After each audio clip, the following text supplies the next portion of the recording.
Hospital ముందే కాదు, sub jail ముందు కూడా ఈ రాష్ట్రంలో జైళ్ళ ముందు, హాస్పిటల్స్ ముందు మేము మీడియాతో మాట్లాడవలసిన పరిస్థితి రావడానికి ప్రధానమైన కారణం చంద్రబాబు నాయుడు గారి కుమారుడైనటువంటి లోకేష్ గారు ప్రవేశపెట్టినటువంటి రెడ్ బుక్ రాజ్యాంగం యొక్క ప్రభావం వల్ల వాళ్ళు కొట్టడం, తెలుగుదేశం పార్టీ వారు మా వాళ్ళు ఆసుపత్రిలో చేరటం, వారిని పరామర్శించి ప్రజలకు మా గోడును వినిపించటం, లేదు తప్పుడు కేసులు పెట్టి మా వాళ్ళని అరెస్ట్ చేయటం, జైల్లో పెట్టడం, విడుదలైనప్పుడు జైలు దగ్గరికి వెళ్ళి వాళ్ళని రిసీవ్ చేసుకొని మళ్ళీ జైళ్ళ ముందు మా ఆవేదన మీడియాకు వినిపించడం. ఇది ఈ 14 మాసాల్లో జరుగుతున్నటువంటి కార్యక్రమం. ఇదంతా కూడా లోకేష్ గారి రెడ్ బుక్ యొక్క ప్రభావం వల్ల ఈ విధంగా జరుగుతుందని ఈ సందర్భంగా చెప్పదలుచుకున్నాను. ఈరోజు మరి పల్నాడు జిల్లా అధ్యక్షులు గోపిరెడ్డి గారు, అదేవిధంగా మాజీ శాసనసభ్యులు వినుకొండ బ్రహ్మనాయుడు గారు, మేమందరం కలిసి నూజెండలో జరిగినటువంటి ఒక సంఘటన, ఒక దుర్మార్గమైన సంఘటన, రెడ్ బుక్లో ఉన్నటువంటి సంఘటన జరగటం, ఆ ఇంజ్యూర్ అయినటువంటి వ్యక్తిని పరామర్శించి మీతో మాట్లాడాలనే ఉద్దేశంతో మేము ముందుకు వచ్చాం. టీ అన్నవరం ఆ గ్రామం అంతా తెలుగుదేశం మయం. గతంలో మొన్న మాత్రమే అక్కడ ఏజెంట్ కూర్చున్నాడు, ఎన్నిక జరిగింది, సరే మేము ఓడిపోయాం, అది వేరే విషయం. గతంలో ఏం జరిగేదని నేను తెలుసుకున్నానంటే, గతంలో అసలు ఏజెంటే ఉండేవాడు కాదు. మొత్తం వాళ్ళు రిగ్ చేసుకుని 4వ 3వ రీపోల్కి రాకోకుండా మాకు వేసి సర్దేసేవాళ్ళు. కానీ మొన్న అలా జరగల. ఈ వెంకట ప్రసాద్ కుటుంబం గట్టిగా నిలబడి వైఎస్ఆర్ కాంగ్రెస్ పార్టీ తరపున ఏజెంటుగా కూర్చోవటం వలన ఎన్నిక జరిగింది. అది వారి కక్ష. ఎప్పుడు సాంప్రదాయబద్ధంగా మేమే గుద్దుకుంటున్నాం, ఈసారి వాళ్ళు అడ్డం వచ్చారు, వీళ్ళని కుటుంబాన్ని ఎత్తేస్తే ఇంకా భవిష్యత్తులో ఈ టీ అన్నవరం అనే గ్రామంలో తెలుగుదేశం పార్టీకి అన్నీ గుద్దుకోవచ్చు అనేటువంటి ఉద్దేశంతో ప్లాన్డ్గా దాడి చేసి చంపేటటువంటి ప్రయత్నం చేశారు. మేజర్ ఇంజురీస్, వైటల్ పార్ట్లో జరిగినటువంటి ఇంజురీస్ డెడ్లీ వెపన్స్తో చేశారు. అది వారి అన్నగారిని కొట్టారు, ఇంకా వాళ్ళ నాన్నగారిని కొట్టారు, ఇతన్నైతే ఇక్కడ బాగుతో పొడిచారు, ఇక్కడ నరికారు. ఈ హ్యాండ్ అంతా కూడా కట్ అయిపోయి నర్వ్స్ అన్నీ కూడా ట్రీట్మెంట్ జరుగుతూ ఉంది. హ్యాండ్ సర్వైవ్ అవుతుందా లేదా అనేది సందిగ్ధంలో ఇవాళ డాక్టర్ గారు చెప్పినటువంటి భావన. ప్రాణాపాయం లేదు, కొద్దిగా బయటపడ్డాడనేటువంటి మాట కూడా చెప్పారు, సంతోషం. అయితే ఇక్కడ గమనించవలసింది ఏంటంటే, పోలీస్ డిపార్ట్మెంట్ వారికి నేను చెబుతూ ఉన్నాను, మీరు దీన్ని సింపుల్గా 324 వేసేశారు. అంటే 3 సంవత్సరాలు శిక్ష పడేటటువంటి కేసు. అంటే వాళ్ళు జైలుకి వెళ్ళాల్సిన అవసరం లేదు, ఇక నోటీస్ ఇచ్చి పంపించేస్తారు. కావాలని వేశారు మీరు, మా మీద కూడా వేశారు. అంటే ఈ ఇంజూర్డ్ పర్సన్స్ మీద కూడా, వీళ్ళందరి మీద కూడా మళ్ళీ 324 వేశారు. ఎందుకు వేసారంటే వాళ్ళు కంప్లైంట్ ఇచ్చారు, మమ్మల్ని కొట్టడానికి వచ్చారని. మా మీద కూడా కేసు పెట్టారు, మా వాళ్ళ మీద కూడా. కేస్ అండ్ కౌంటర్ అంటే రాజీ పడిపోండి అని పోలీసు వారు చేసేటటువంటి పని. ఇదేమన్నా ధర్మమేనా అని అడుగుతున్నా. మీరు డెడ్లీ వెపన్స్తో ఒక వ్యక్తిని హత్య చేయడానికి ప్రయత్నం చేస్తే 324 వేయటం ఒక తప్పు. రెండోది ఇంజూర్డ్ పర్సన్స్ మీద కూడా కేసు పెట్టేటటువంటి కార్యక్రమం. అంటే మీరు టోటల్గా ఈ క్రైమ్లో క్రిమినల్స్తో కొల్యూడ్ అయిపోయారు.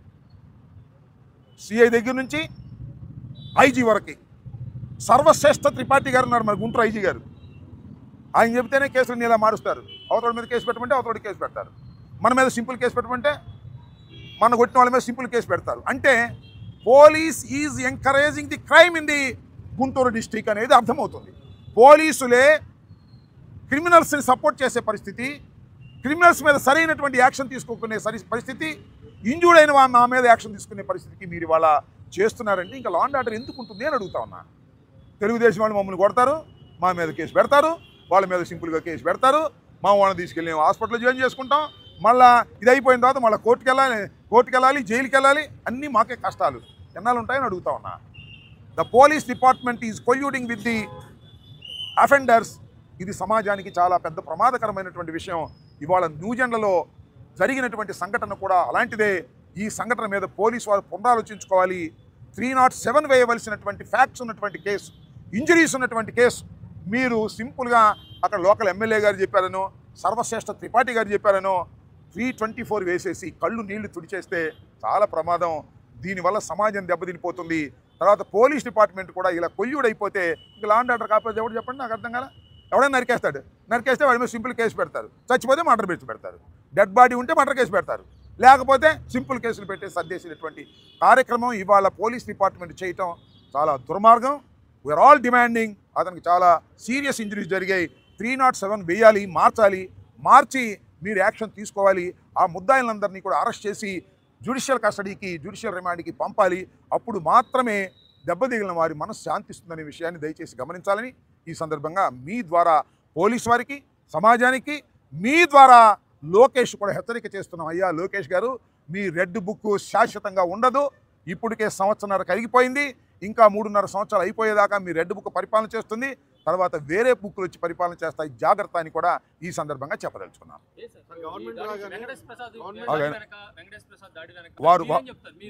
వారు స్పష్టంగా చెప్పారు. ఆయన చెప్పిన మాట నేను చెప్తున్నా. అక్కడ లోకల్ ఎమ్మెల్యే గారి ప్రమేయం, కూటమి నాయకుల ప్రమేయంతోనే ఈ దాడి జరిగింది. ఇది పొలిటికల్ దాడి, కుటుంబ తగాదాలు కాదు. ఏం జరిగింది అంటే అక్కడ రిగ్గింగ్ జరగకోకుండా అడ్డుకున్నాడు కాబట్టి ఈ వెంకటప్రసాద్ కుటుంబాన్ని చంపాలనేటువంటి ప్రయత్నం చేసే క్రమంలోనే ఈ దాడి జరిగిందనేది సుస్పష్టం. దీనిలో ఏ విధమైన సందేహము లేదు, మరో మాట కూడా లేదు. ఏం ఆ ప్రశ్న అడిగితే పల్నాడు జిల్లా అది కదయ్యా, పల్నాడు జిల్లా అధ్యక్షుడు వచ్చే పరిస్థితి ఉందా? వాడెవడో చచ్చిపోతే మా మీద కేసు పెట్టారే. ఇద్దరు 2 ముఠాలు కొట్టుకున్నాయి. ఎవరు 2 ముఠాలు? తెలుగుదేశంలో ఉన్న 2 ముఠాలు కొట్టుకున్నాయి. కొట్టుకుంటే ఎస్పీ గారు వచ్చి చెప్పాడు, ఇది 2 ముఠాలు తెలుగుదేశం వారు కొట్టుకున్నవే అని, వర్గపోరు అని చెప్పాడు. దానిలో మా ప్రెసిడెంట్ గారిని పెట్టారు. ఇది ఒక అన్యాయం పోలీస్ డిపార్ట్మెంట్. అంటే ఇప్పుడు ప్రెసిడెంట్ గారు వచ్చి అరెస్ట్ చేద్దామని నువ్వు అదే చెప్పు. కారణం ఉంది కదా, కారణం ఈజ్ దేర్. నీకు చెప్తున్నా, నీకు కూడా తెలుసు కదా. సో అంటే ఆయన ఇప్పుడు వచ్చి పలరిస్తే పట్టుకుందామని వర్కింగ్ ప్రెసిడెంట్ కాకుండా ఇదన్నీ కూడా నేను అనేది ఏంటంటే, మీరు అడిగారు, నేను చెప్పాను. ఆయన రాగలేకపోవడానికి గల కారణం మీకు తెలిసి కూడా మీరు అడిగితే నేను చెప్పాలి.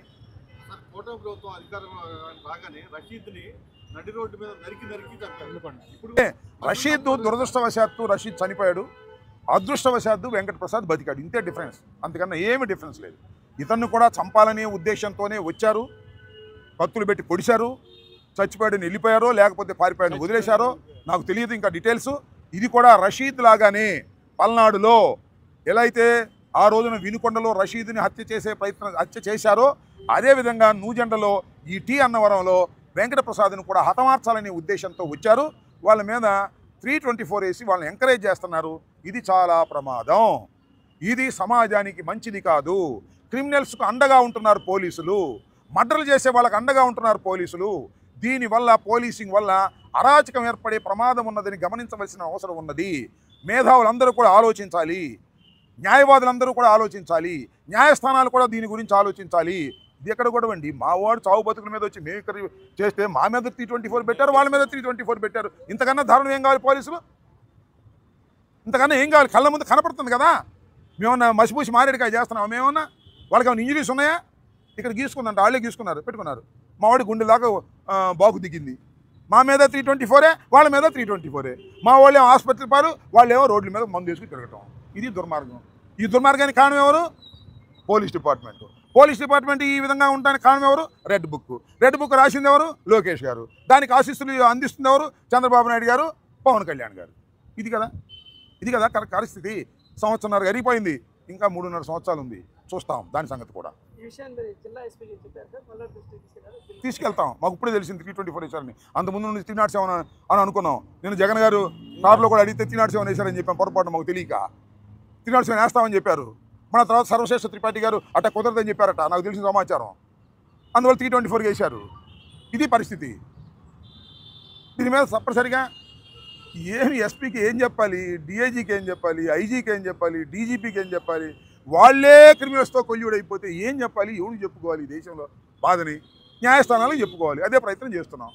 Police department is colluded with the criminals. That is the society. ఇవాళ ఈ రెడ్ బుక్ రాజ్యాంగంలో ఇది ఇంకెవరు చెప్పుకోవాలి? మేము ఎస్పీ గారి దగ్గరికి వెళ్తే అయిద్దా? సర్వశ్రేష్ఠ త్రిపాఠి గారి దగ్గరికి వెళ్తే అయిద్ది.